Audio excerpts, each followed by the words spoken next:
Hello, my name is Olivia Kaufman, and this will be my video presentation over my teacher self, my autoethnography report. So if I go ahead and pull up my presentation,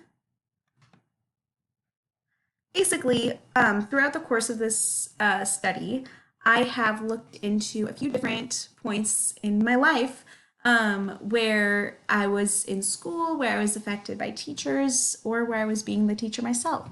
So I looked into a point in time when I was in elementary school myself, and then when I was a reflective teacher, so during like a practicum experience, and then I interviewed both of my parents over myself.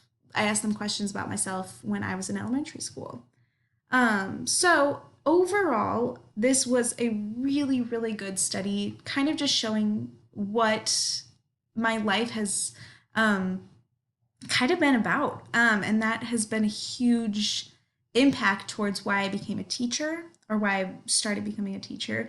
And what I've learned and all of the things that have shaped my decisions in life. So the guiding question for this study, let's skip to it, has been how does my family's influence, beliefs, and implicit biases affect my teaching? So the reason I chose this question is because my whole life I've been so affected by my family's influence. Um, I grew up in a very small school, and we'll talk about that when I go into my early elementary experience. But I grew up in a very small school with a total of about 50 kids total in my class, and it was very low in diversity. And I saw a lot of things about myself that I didn't notice when I was living life at that time, but reflecting back on it, I really did notice, including a lot of implicit bias and decisions that I made or how I treated people. And I see that that's really, really affected by my family's influence on me. And that's changed a lot as I've grown and reflected on myself as a practicing teacher, um, and how my faith has changed a lot, and that has been a huge part of my identity and how I treat people. And it was a lot different when I was growing up because I lived in my parents' house. I followed their influence and I followed their beliefs. But as I grew up and was able to form them for myself, I was able to kind of shift the way that I thought and I treated people. So that's changed a lot, and I see it affecting my teaching, but I wanted to go deeper and understand why and how all of those things compiled together affect my teaching. So, why autoethnography? I think this way of research is really, really helpful because it forced me to kind of look at my life from a different perspective. Growing up, living those experiences as a child, I wasn't really thinking about reflecting on my implicit bias or looking back at my actions and self reflecting of why I did what I did. So this kind of made me reflect on myself, my actions, both as a child and as an adult, and compare them and see how I've changed, what has been a part of my life that has caused me to change. Really, just a lot of self reflection, which is so necessary. So it's been really, really helpful. A huge part of literature that has impacted this study has been The Heart of a Teacher by Parker Palmer. Basically, this article was about identity and how everyone's identity kind of comes from different things. So, one person may find their identity in their sexual orientation, whereas another may find their identity in race. And I think this article was really, really useful because in my first data point, the critical incident narrative with my elementary self, I focused on growing up in that small Catholic school that was very low in diversity. And one thing that really popped up throughout this data point was living in a colorblind home and kind of just ignoring race altogether. So in this incident, it wasn't really an incident as of more of a month long, year long time frame of just becoming friends with the one person of color in my class, and realizing like, wow, she does have a different lifestyle, but that's not necessarily a bad thing. But I think in my mind, because I saw a difference, I saw it as bad because I was so ingrained in that mindset of ignoring race, ignoring color of a person's skin, being in a colorblind family. And looking back at it, knowing the knowledge I know now, being educated in cultural competence and just reading The Heart of a Teacher by Parker Palmer, I see that that's a huge part of people's identity. Not everyone's, but people have different, again, they form their identity through different things, and that could be a part of somebody's identity. And when you choose to ignore it, you're choosing to ignore that person's identity themselves, which is never okay. My next critical incident was as a pre-service teacher.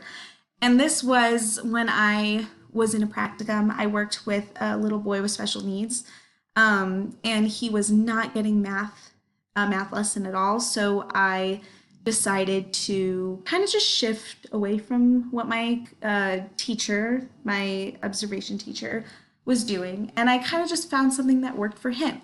I noticed he was talking a lot about SpongeBob, so I connected the math to SpongeBob, and he loved it. So this kind of shifts away from when I was a child and talking about looking into the aspect of identity as race. This one was more the aspect of identity in ability. Still identity, but a different form of identity. So I realized like no matter who you are, there's always going to be something that connects you to the lesson. And that was really helpful going into teaching to learn. Finally, I talked to my parents in an interview about myself as a child. And this was really eye opening because, again, in my first data point, I talked about my own experience of myself as a child, but this was kind of from their perspective on me. And they talked a lot about how I kind of fit into the category of somebody not with, well, with an unidentified learning disability. So I was never like categorized with a learning disability just because my school didn't really have the resources to do that. But they could tell that there was something up. They could tell that I wasn't reading at the right pace, that I was working extra hard to get things done that other kids in the class could just do with the snap of a finger. And it was really eye opening because I don't think I was aware of that as a child, but they both said that it was a big factor that played a part of my childhood. So that was really eye opening and something to reflect on. So overall, throughout looking at all three of these data points, I mainly came across the claim that my background and my family's beliefs shapes how I think today and has formed the implicit bias within myself that I am still recognizing and reflecting on today. So that's 100% true. My family affects how I think. Even today, I have grown so much from that, but growing up under their roof and living through their belief system has completely shaped the way that I think and the way that I treat people. Now, as I went to college, my faith developed a lot more. I formed a personal relationship with the Lord, and I think that has completely influenced how I treat others and how my philosophy towards teaching has developed. But it does stem from growing up in my family's house. And I think all those years living in like a colorblind household, not knowing that that was even a bad thing, has formed me to have these implicit biases that I'm still discovering today. My second claim was growing up in a colorblind family has led me to stray away from the topic of race. So it is challenging to have those difficult conversations that are necessary to make a change in social justice and as a teacher. So in the very beginning of this course, we had a seminar where we talked about hitting the snooze button. Here, I'm gonna exit out of this and go back to my camera. Hitting the snooze button. So basically, not wanting to have really difficult conversations that need to happen to create change because they make you uncomfortable. And I think that's a huge factor that comes into my life because I grew up in that mindset of like, don't talk about race. It's a non-factor, like ignore it. Everyone's the same regardless of color of their skin. And I think that has been ingrained in my mind, and it makes me nervous to have conversations about the things that are happening in this world today that could very much be affecting many of my students. So that's something I really needed to reflect on and develop my ideas towards, because it's something that does need to be talked about and it does need to happen. And I do need to go out of my comfort zone to do it. So, those are my two overall takeaways and claims from this research. So, I really hope you enjoyed. And yes, thank you so much for watching.